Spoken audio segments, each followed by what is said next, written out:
The long-awaited Correctable Errors video has arrived. Now, it's good that we had a little bit of patience because they did a drastic revamp, having 2 different categories, different windows that we'll look at, and added different situations we can now correct in a game.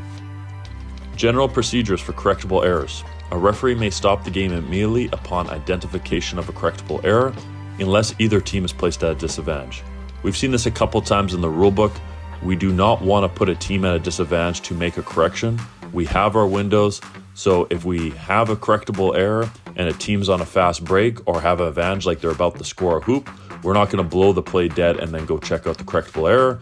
We're going to wait where a team's not placed at a disadvantage.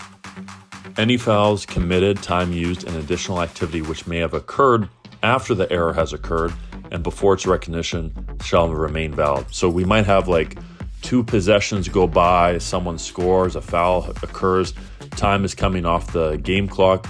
That is all still valid even if you stop the game to go make a correction. So after those 2 possessions, you find out there's an error, you stop the game, everything in that time period is valid when we are fixing the error. After the correction of the error, the game shall be resumed from the place nearest to where it was stopped to correct the error. The ball shall be awarded to the team entitled to the ball at the time the game was stopped for the correction of the error. So we have those 2 possessions go by. Team A has possession at the half-court line. We notice there's a correctable error. We stop the game. We go correct the error. We come back. Team A was entitled to the ball. They get it back. The throw-in is closest to where the game stopped, so the place is nearest to it, and we have a throw-in for that Team A. We have 2 categories of correctable errors. Category 1 will be familiar for a lot of people prior to the 2024 rule changes. It has the original correctable errors that we were working with, plus an addition of a couple. Then category 2 is solely focused on shot clock. Category 1 has 3 scenarios for general procedures: the error that occurs in the first 38 minutes of the game, the error that occurs in the last 2 minutes and preceding overtimes, and an error that occurs when you're entering the last 2 minutes. So here's the 3 scenarios a little bit more visually appealing. The first 38 minutes, what that looks like from the first to fourth quarter, what the last 2 minutes in overtime windows are, and then in the text, if the error occurs before the game clock shows 2 minutes or less in the fourth quarter, but the referee stopped the game for the first time with less than 2 minutes remaining in the game clock, the error must be corrected before the ball becomes live again. But they added the wording about the officials stopping the game for the first time. Why this is an important difference is because in the old correctable error, a made basket, you can have a dead ball, live ball situation and then lose your correctable error window. It is now scenarios where the officials stop the game, which could be a foul, violation, timeout, situations like that. And then when that situation occurs, they have more dead ball time to gather information and make a decision, as opposed to when a game in the last 2 minutes and a basket scored and then quickly thrown in. That's a very short window to make an actual realization of a correctable error. So this allows more flexibility and time for the official to gather information and make the correct decision. So if we're looking at the first 38 minutes of category 1, our correctable error period is all the way up to the 2:01 minute mark in the fourth quarter. And the first 38 minutes of gameplay also includes the interval of play, where if situations occur during the interval of play or the quarters, you can still correct it. That is included.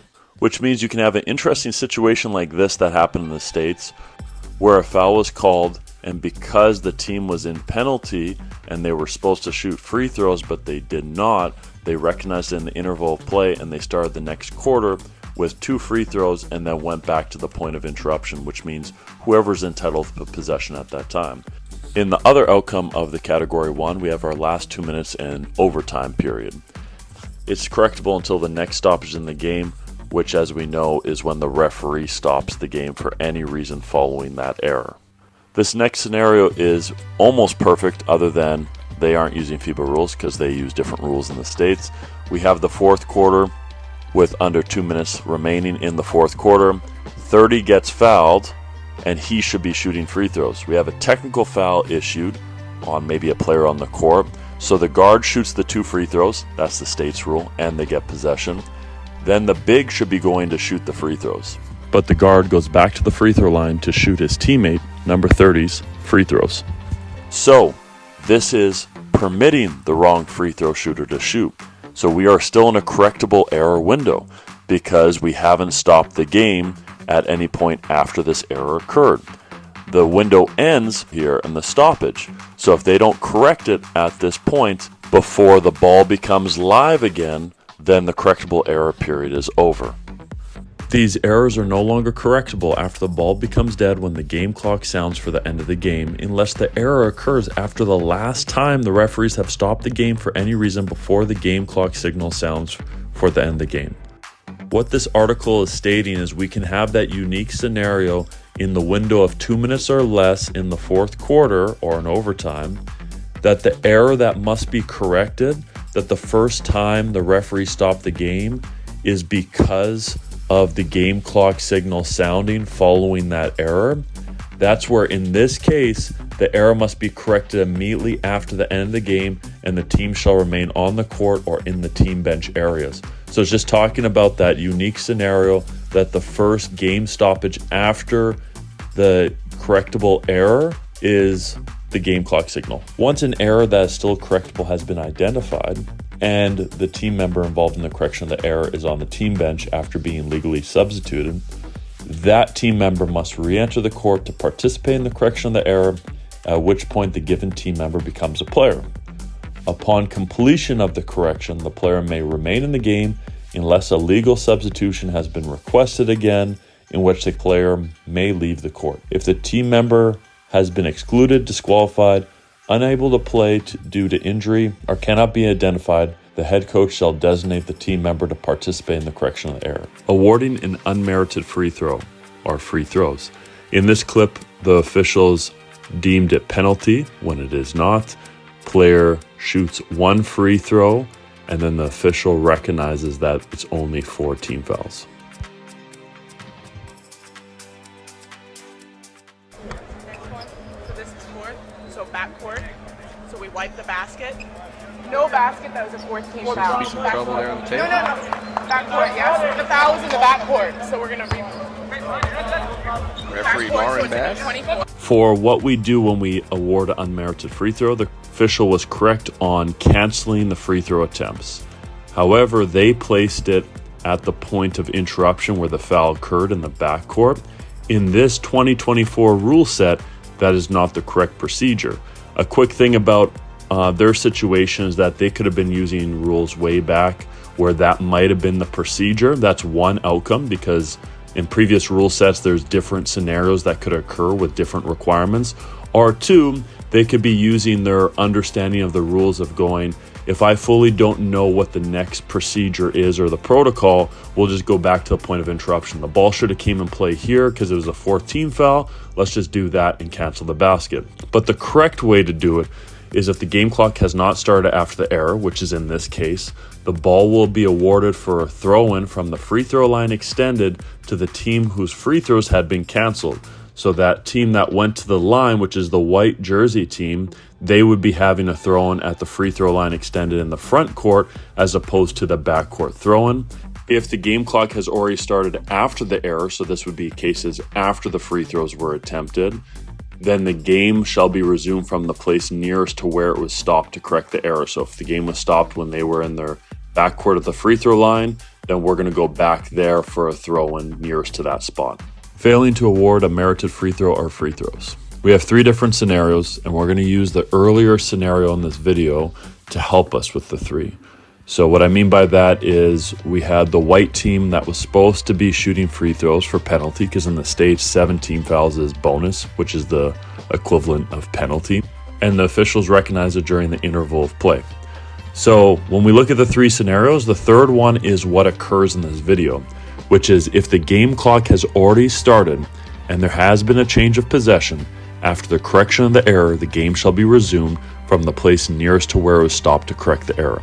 So we had the foul, they were supposed to shoot free throws, they did a long heave from half because there's not much time left.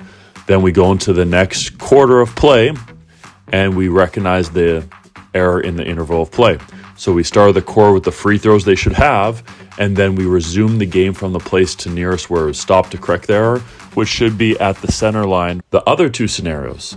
So now if we look, if the same team scores a goal after having been erroneously awarded possession of the ball for a throw-in, the error shall be disregarded.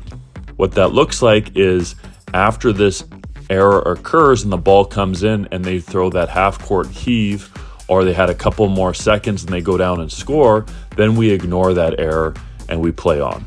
The last scenario is if there has been no change in possession of the ball after the error has occurred, the game shall be resumed after the correction of the error as after any last free throw. What that looks like is when the ball's inbounded or before the ball's inbounded, we recognize they should be shooting, we just go shoot the free throws. We have the terminology permitting and directing. We're going to look at the difference between the two. Permitting would be you not knowing who the shooter was, or you didn't notice immediately that the wrong shooter went to the line. Directing would be the case where the official tells the wrong player to shoot the free throws. So directing the wrong player to attempt the free throws would be the official making that decision. Permitting would be the player making that decision to step to the line for his teammate to shoot his free throws. It's important to know this distinction because if you are directing the wrong free throw shooter, so telling the wrong player to shoot, that's an official mistake, and to correct that error, we would just put the right shooter to the line. If we permit the player, meaning the player came to the line themselves to shoot the free throw when they know they shouldn't have, then the free throw is attempted and the possession of the ball, if part of the penalty, shall be canceled, and the ball will be awarded to the opponent. We're going to use this clip from earlier where we see, I believe it's white 20, get fouled on a shot attempt. So the forward, he's going to approach the line, and while he's going to the line, an official gives a technical foul. Now, in the States, a technical foul is 2 shots and no lineup. So the guard of their team, who's probably their better free throw shooter on the floor, goes to the line and shoots the 2 free throws. While he's going back, you can see the forward, white 20, going to shoot the free throws he's supposed to have because he got fouled. While he's approaching the line, the coach is saying, no, it's supposed to be the guard that's shooting. Now, obviously, I don't have the audio for it, but he is pointing at the guard.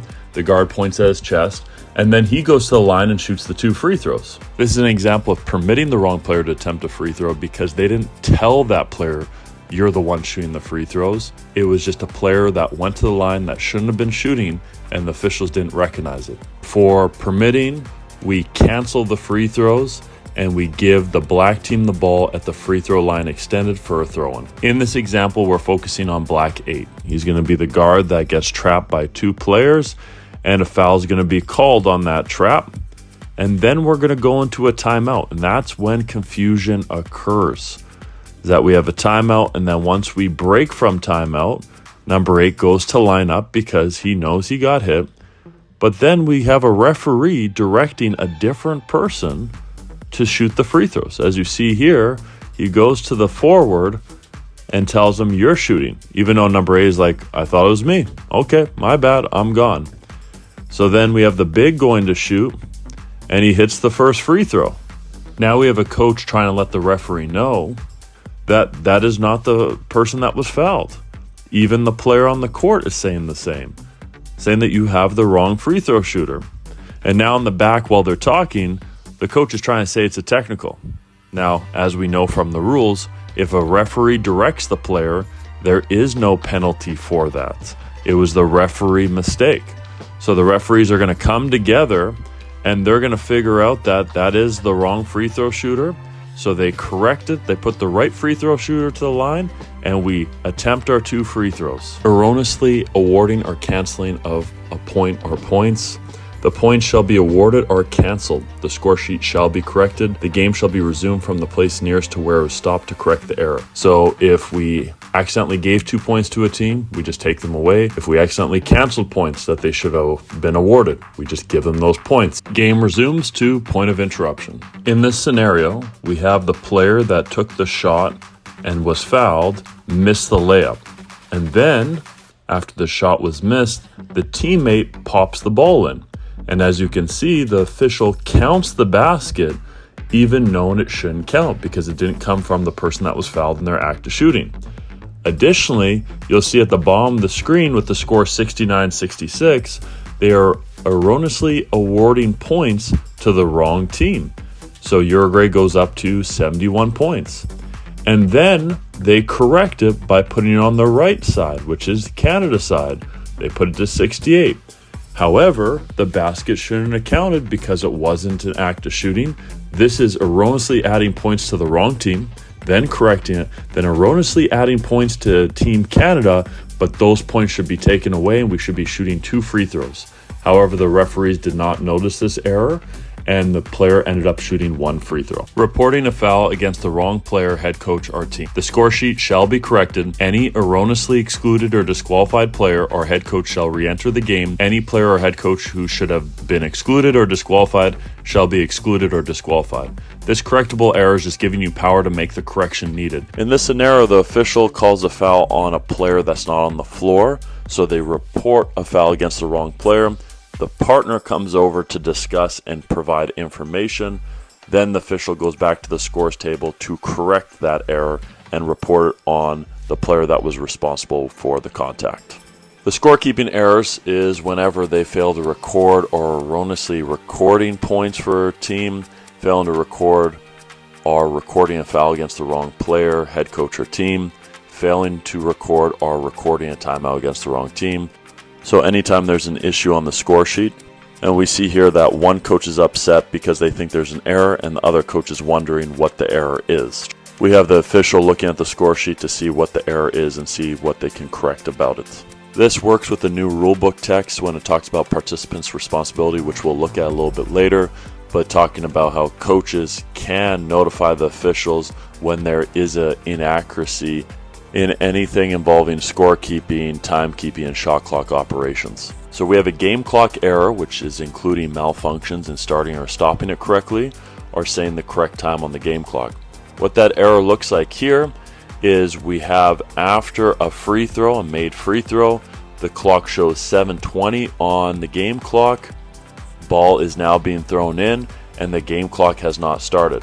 You see the official counting in the backcourt. Game clock still has not moved from 7:20. The official blows the play dead to go fix the game clock situation. The other category is category 2, which is in regards to the shot clock. So a malfunction in starting or stopping the shot clock correctly, or errors in setting the correct time on the shot clock. When we look at the general procedures of a shot clock correctable error, we can simplify this to make it easier. Because in 44.6.1, that paragraph, simplified, is during the same shot clock period when the error occurred. So here's the simplified chart. So if we were to look at it and simplify, the correction time is any time during the game that this occurs, but the correction window is only in the same shot clock period of when the error occurred. So it's no longer correctable when the team in control of a live ball scores the field goal, change of possession out of a live ball after the error, ball becomes dead when the game clock sounds for the end of game. So what that means is if I'm on offense and we have the wrong shot clock on there and our team scores, the correctable error period is no longer correctable. If the ball gets stolen from me or a change of possession because I missed the shot and the other team grabs it, the error is no longer correctable.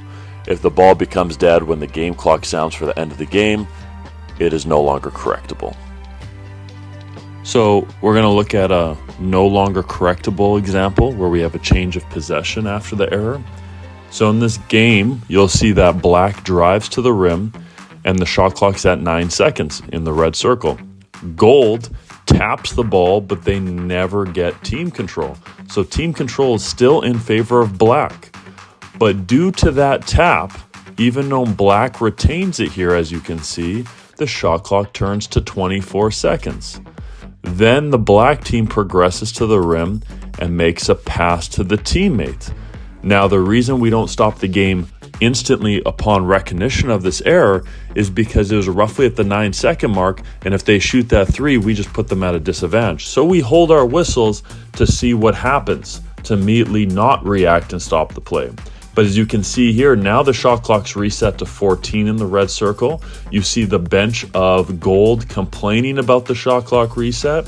Then you have the player on the black team step out of bounds, which is highlighted in the blue. Now we have a change of possession. The referee, as you can see here, circled in the blue, calls the out of bounds. We have our change of possession, so the error is no longer correctable And you can see the referee tell the bench that scenario and why they did it and get a thumbs up by the assistant coach.